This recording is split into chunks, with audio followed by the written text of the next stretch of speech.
সুস্বাগতম। কৃষ্ণ কথা বা কৃষ্ণের জীবন লীলা ভারতীয় সংস্কৃতি, দর্শন এবং লোক সমাজে অত্যন্ত গভীরভাবে প্রতীত। কৃষ্ণ শুধুমাত্র হিন্দু ধর্মের প্রধান দেবতা নন, তিনি লৌকিক জীবনে বন্ধু, সখা, প্রেমাস্পদ এবং পথপ্রদর্শক হিসেবে পূজিত ও আরাধিত। হিন্দু ধর্মের পথপ্রদর্শক এবং বিষ্ণুর অষ্টম অবতার শ্রীকৃষ্ণকে নিয়ে ইউটিউবে সাহিত্যের নবদিগন্ত চ্যানেলে আজকের ভিডিওটি হলো বাংলার লোকসমাজে শ্রীকৃষ্ণ কথা আজও অমৃত সমান। গ্রন্থনায় রবীন্দ্র কুমার চক্রবর্তী। শ্রীকৃষ্ণ হলেন হিন্দু ধর্মের একজন প্রধান দেবতা।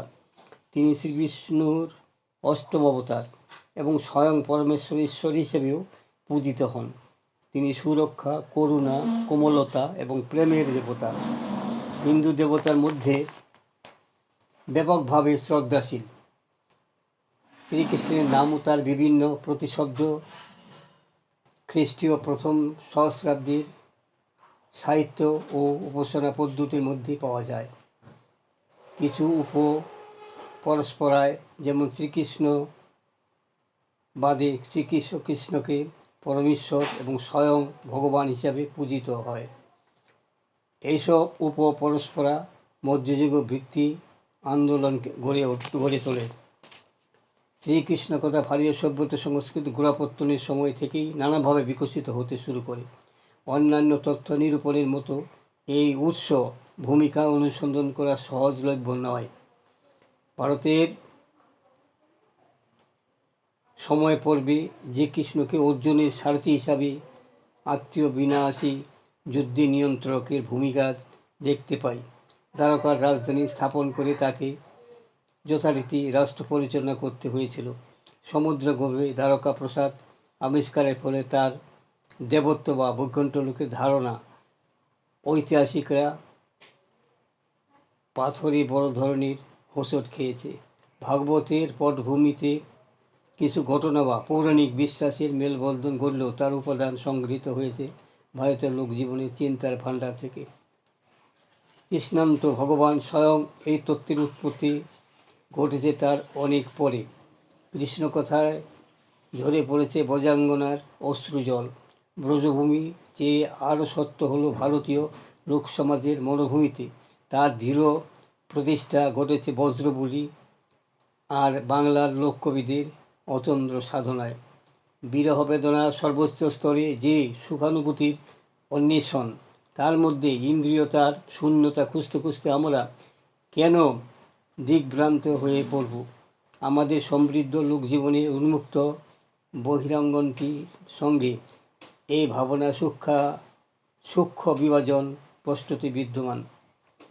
জগতে গিরি নদী সকলের শেষে এই সত্যের অনুসন্ধান করতে হয় না। বিরহ তাপিত নরনারী হৃদয় যন্ত্রণা যে দহন অনির্বাণ করে তোলে, তাই হয়ে ওঠে সত্যের অভিব্যক্তি। আদিকবি বাল্মীকি ক্রৌঞ্চ মিথুনের প্রতীকী বেদনার ছবিটিকে এই নিরিখেই স্বীকৃতি দিয়েছেন। বস্তু জগতের ঘটনা নাড়া দিয়েছিল প্রতিবাদর চেতনাকে। ষড়ঋতুর সম্ভারে প্রকৃতি এই অনুভূতি পূর্ণতা এনে দেয়। শতনামের জপমালা নয়, বিষয় বৈচিত্র্যের কারণে কৃষ্ণকথার কোনো একটি অংশের আলোচনা নিয়ে এই অখণ্ড ছবি ফুটিয়ে তোলা যায় না। বর্তমান বিষয়বস্তুতে এই প্রসঙ্গে যাওয়ার তেমন অবকাশ নেই। শ্রীকৃষ্ণ কথার নায়ক নায়িকা কোনো কারণে দ্বন্দ্বাতীত বা প্রশ্নাতীত নয়।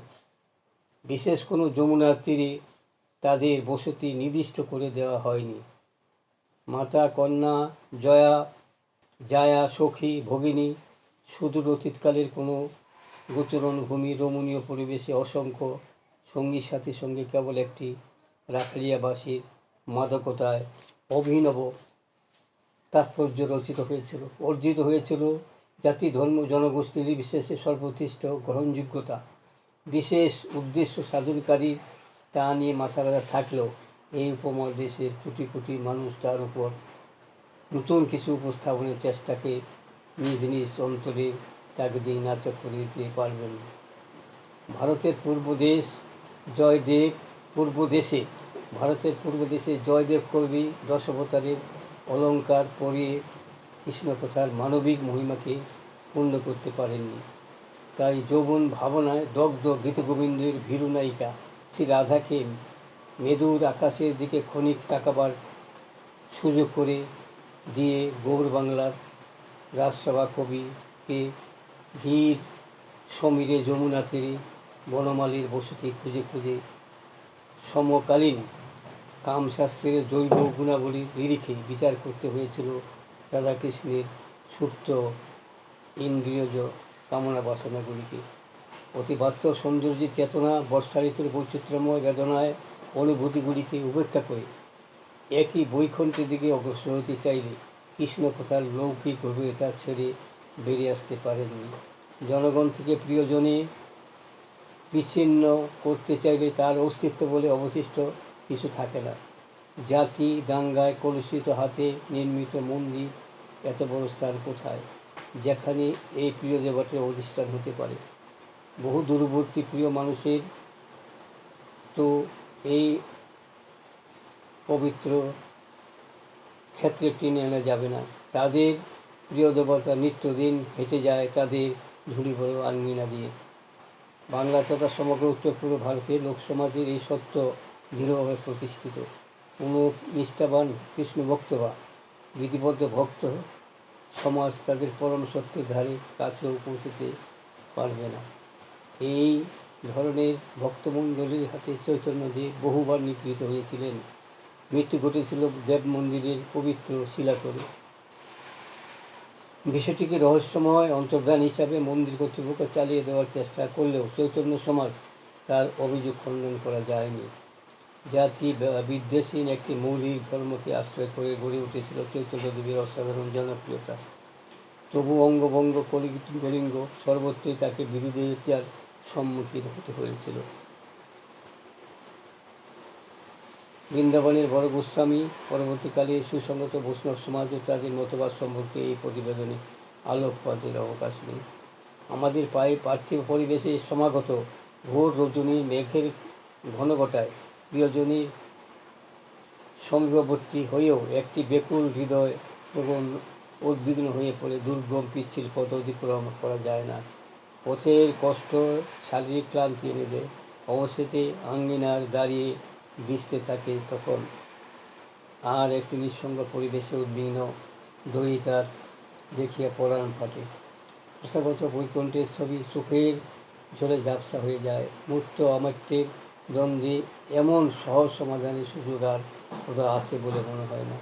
নৈমিত্তিক জীবনের এমন একটি দুঃসহ যন্ত্রণার মধ্যে নরনারী স্বাভাবিক আর্থী ভাষরূপ পেয়ে যায়। কোন পুণ্য ফলে এ যেন বাদিয়া আসিয়া মিলিল মোরে।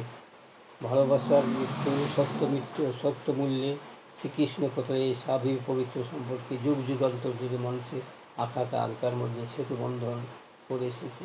রাজপ্রাসাদের মধ্যে একজন রাজপুরুষের অসংখ্য রমণী উপভোগের উন্মুক্ত লালসা বাসনার সীমার বাইরে এসে রাজপুত্রকেও বলতে হয়েছে, মীরাকে প্রভু গিরিধারী, নাগর বা বংশী কি ধ্বনি শোনাও শোনা। বংশের বা নারীত্বের অবমাননা সম্পর্কে সেকালে আর তার প্রতিবাদী হওয়ার উপায় ছিল না। তাই কৃষ্ণ কথার উন্মুক্ত পরিবেশে দাঁড়িয়ে তিনি স্বস্তি পেয়েছিলেন। বিশ্বকবি রবীন্দ্রনাথকেও বিপুল আরতির মধ্যে আপন হৃদয় উচ্ছ্বাসের সামঞ্জস্য খুঁজে বেড়াতে হয়েছে। অনাদিকালের হৃদয় উৎস হয়ে চিরকালের মানবী ও অমৃত ফল আহরণ করে আনে। তার শত শত উদ্যান সৃষ্টির মাধ্যমে পৃথিবীকে মনোরম করে তোলে। বহু ব্যবহারে সেগুলো পুরাতন হয়ে যায় না। সেখানে আম্র ডালে কোকিল ডাকে, তমাল ডালে শাড়ি, কুঞ্জদ্বারে কৃষ্ণ ডাকে ও গো গিরিধারী। বাংলার লোকজীবনীর দৃঢ় প্রতিষ্ঠিত রাধাকৃষ্ণের প্রেমগাথা প্রসারিত তীক্ষ্ণ সুপ্রিয় জলাভূমির মতো আপন গভীরতা স্বচ্ছতা বজায় রেখে চারপাশ জোড়া মানব বসতিতে অকৃপণ ধারায় সঞ্জীবিত সুধা বিতরণ করে চলেছে। রবীন্দ্রনাথ তার কূলে দাঁড়িয়ে দুহাত ভরে পান করেছেন।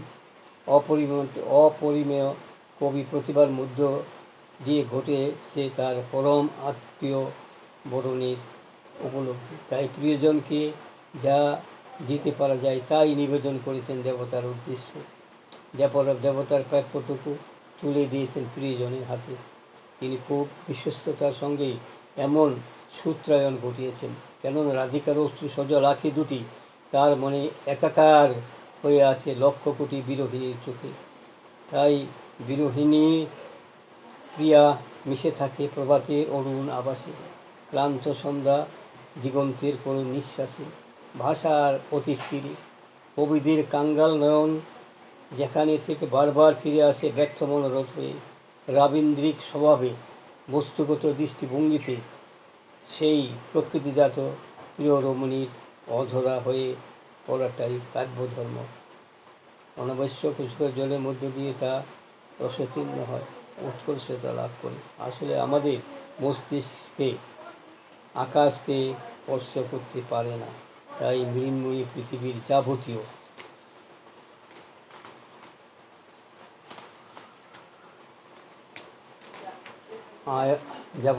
আয়োজন থেকে আমাদের ষোলনা প্রাপ্য আদায় করে নিতে হয়। এখানে সর্বজনীতার বিপুল আয়োজন, স্ববিরোধিতা প্রকাশ থাকে না। সেই অধরা অতীন্দ্রিয় ধারণার মধ্যে হারিয়ে ফেলে আমাদের প্রতিকার করতে হয়।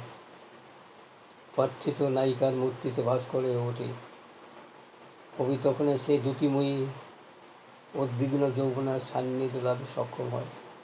প্রতিকার সপ্তসুন্দর মন্থন করে উঠে এসেছে গভীর আকাঙ্ক্ষা নিরাময়ী কেন্দ্রীয় চরিত্র হিসেবে। সেই নিত্যকালের কামনায় বৃত্ত সবাই দাঁড়িয়ে সুখের জন্য ঘর করতে পারে না, অনেরে পড়ে যায়। তার জীবন বৃক্ষে সজ্জল সুখ দুঃখ সমানভাবে বিস্তার করে। ভারতের সুপ্রাচীন মাতৃতে দুইটি ভৌগোলিক এলাকা কৃষ্ণলীলার মূল ক্ষেত্র হিসেবে চিহ্নিত হয়ে আছে। এ নিয়ে নতুন কোনো মত বিদ্বেষ কারো নজরে এসেছে বলে মনে হয় না। সেই গোকুল মথুরার কথা উঠলেই বাঙালি হৃদয়ে এক অপার্থিব স্মৃতি উজ্জ্বল হয়ে ওঠে। বাঁশির করুণ সুর দিয়ে মাধুর্যের অবিরল ধারায় সম্পৃক্ত হয়ে লোকায়ত বাংলার অখণ্ড মানসিকতা। ওপারে গোকুল, এপারে মথুরা, দুই তটভূমি জুড়ে টান টান প্রতীক্ষায় রেখে এক নিমিষে যমুনে এসে মিলিত হয়, উজান বয়ে চলে। কেবল সেই বহমান জলধারায় আবগাহনের জন্য একটা অজুহাত খুঁজে নিতে হয়। নিঃস্বার্থ অনুরাগের এমন নজির পৃথিবীতে বিরল। পাওয়া না পাওয়ার দ্বন্দ্ব, মুক্ত আকাশে বিশাল প্রেক্ষাপট সকলেই অবলীলাক্রমে টেনে নিয়ে যায়। মতাদর্শ নিরপেক্ষ আহ্বানের আবহ সঙ্গীত সাধর্মে স্পর্শ করতে পারে সকল স্তরের নরনারীকে। ভোগবাদী বিচ্ছিন্নবাদ আবার পরিচয়গ্রাসী শ্রেণীর দূরবীন দিয়ে নিরূপণ করা যায় না। বিদ্বেষের সকল কলুষমুক্ত করতে বর্জ্যদ্রব্যে ভরা যমুনার দুই তট জুড়ে বর্ষা নামক গর্জনে আপন আপন সংকীর্ণ চিন্তায় আবদ্ধ ভারতের মানুষ তখন থেকেই সংগ্রহ করুক শান্তির পবিত্র বাড়ি। হিংসার এই দুস্তর পারাবার অতিক্রম করতে হবে। নিত্য নতুন বিভাজনে বিশ্বাস মানুষ আপন অস্তিত্ব সম্পর্কে সন্নিধান হয়ে উঠেছে। তবু ঠেলে হতে হবে পাহাড় এই প্রণয় পারাবার।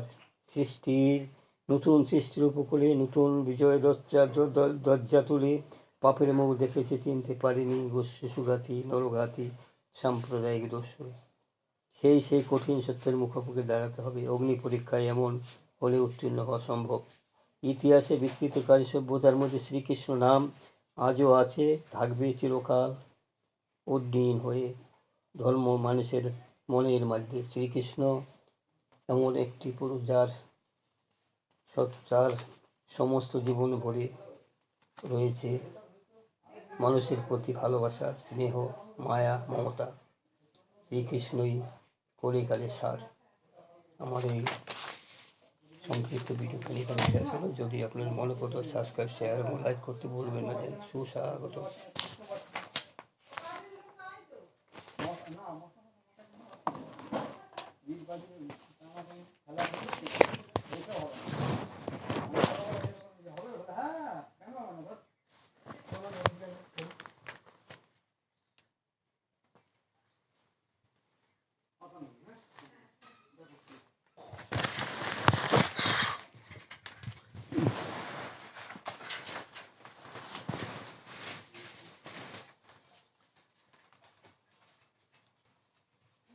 যাচ্ছে আসছে যাচ্ছে আসছে। বেরিয়ে গেছে কিনা তুবলুকে ফোন করতে হবে। কালকে একটু এসো না, কালকে এসো, একটু কালকে এসো, সন্ধ্যাবেলা তো আসবাই বললাম।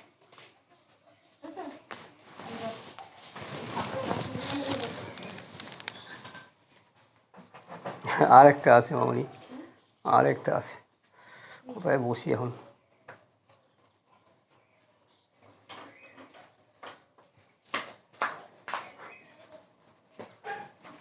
সারা মশা মশা।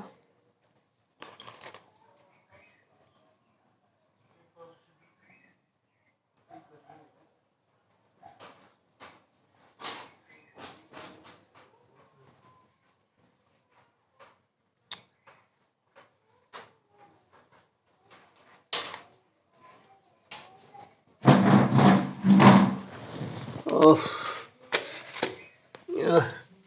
অনেকটা ইয়েতে পড়েছে, বিপদে। ফোন করে ডাকতো, বেরিয়ে গেছে কি? ও করুক, আসবে।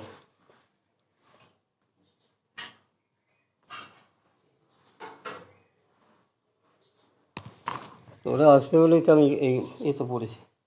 আর তো করা যাবে না, রোদের মধ্যে গরমের মধ্যে সমস্ত ফেলে দিয়ে কাজ করছে।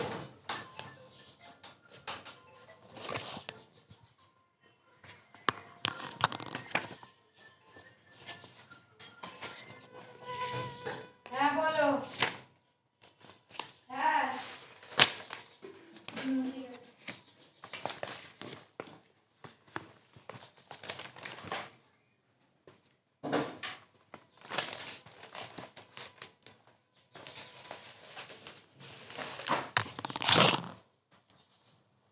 আসছে আবার, আসছে আসছে।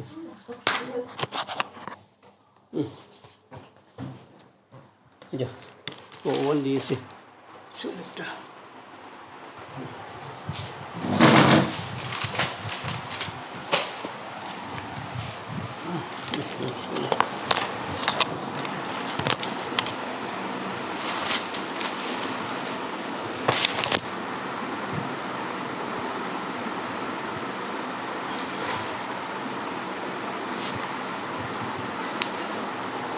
আর 10 মিনিট লাগবে।